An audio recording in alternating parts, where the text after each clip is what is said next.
ज्यादा है तो हिंदू राष्ट्र तो है ही नहीं। संतों का इसमें कितना महत्व हुआ, क्या सभी संतों का एक ही मत है कि हिंदू राष्ट्र होना चाहिए, संवैधानिक तरीके से घोषित होना चाहिए। राष्ट्रीय ग्रंथ रामचरितमानस घोषित हो और हिंदू राष्ट्र घोषित हो। ये सब ताड़न के अधिकारी। तो ताड़न का अर्थ मारना पीटना नहीं है। शिक्षयति पालयति लालयति, लालन करना, पालन करना, शिक्षा देना, ये ताड़न का अर्थ है। ताड़न का अर्थ ये लोग गलत लगा रहे हैं, जो विरोधी नेता हैं वो इस बात को कहते हैं पीटना मारना। ये पीटना मारना नहीं है। रामचरितमानस को वो क्या जाने, पहले तो हम लोगों के पास आवे मानस को जिन्होंने पढ़ा है ठीक से, वहाँ अर्थ समझे। वहाँ साहित्य में पहले लिखा है पीटना, कहाँ लिखा है, निकाले कौन सी डिक्शनरी में लिखा है, कहाँ लिखा है कि ताड़न मानी पीटना है, ताड़न मानी शिक्षा देना है, पालन करना है।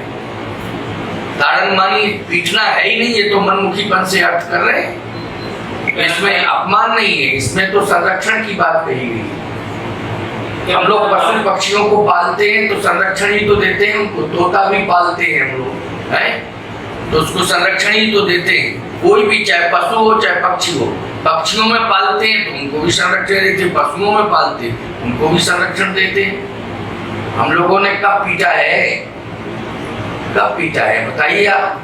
ऐसे पीटने की बात कही जाए तो आपका बेटा अगर किसी विद्यालय में पढ़ता है तो क्या अध्यापक प्रयोग नहीं करता है डांटने का, बताइए। क्या वो विरोधी है?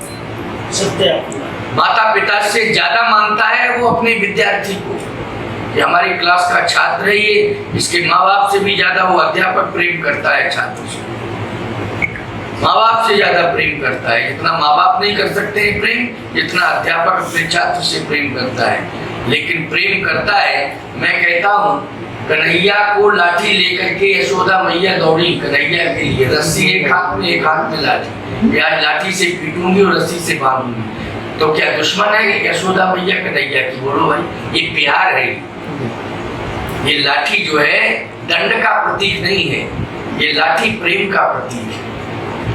भगवान कृष्ण लाठी से प्रेम करते हैं। वह लगती और कामरिया पे राज ऊपर को तय डालो। एक ग्वाला गायों के पीछे लाठी लेके जाता है तो गायों को मारने का उद्देश्य लेकर के जाता है। बोलो भाई, बताइए, आपसे मैं पूछना चाहता हूँ। नहीं, गायों के पीछे एक ग्वाला क्या लेके जाता है बताइए आप? सुरक्षा के लिए। सुरक्षा के लिए। क्या दुश्मन है गायों का? तो यदि दुश्मन है तो कोई ऐसे दुश्मन को अपनी गाय देगा कि तुम ले जाओ क्योंकि लाठी हाथ में लिए हो? और कोई भी ग्वाला बताइए आप बिना लाठी के जाता हो? मुझे लगता है कि जब भी देश में चुनाव होते हैं, अब 2024 के चुनाव में कभी ऐसे षड्यंत्र कि ऐसे ग्रंथों के आधार पर रचे जा रहे हैं, जनता को बदनामी की है, एक देश को अलग करने के लिए समाज से। देखिए, जब व्यक्ति के पास आधार नहीं होता है तो व्यक्ति फिर विरोधी बन करके आ जाता है। मेरे पास अपना व्यक्तिगत कोई आधार नहीं है, हम विरोधी बनेंगे। तो विरोधी जब वो बनता है तो विरोध का अर्थ ही ये होता है कि विरोधी का अर्थ क्या होता है कि आप जो है अच्छाई से जुड़े हैं तो हम बुराई से जुड़ेंगे। इसका अर्थ ये, अगर आप भी अच्छाई से जुड़ गए, विरोधी भी अच्छाई से जुड़ गया तो क्या मतलब निकला फिर विरोध का? रावण और राम का यही तो द्वंद्व था, यही तो युद्ध था कि राम अगर तुम गौ का समर्थन करोगे तो मैं गाय का विरोध करूंगा, राम तुम यज्ञ का समर्थन करोगे तुम यज्ञ का विरोध करोगे। रावण का यही तो सिद्धांत था, तभी तो विपक्षी है। रामायण का क्या महत्व है आज की युवा पीढ़ी के लिए? रामचरितमानस का सबसे बड़ा महत्व है, यदि हृदय परिवर्तन कराना है तो रामचरितमानस पढ़ना पड़ेगा। अगर हृदय परिवर्तन करना है तो रामचरितमानस से जुड़ना पड़ेगा।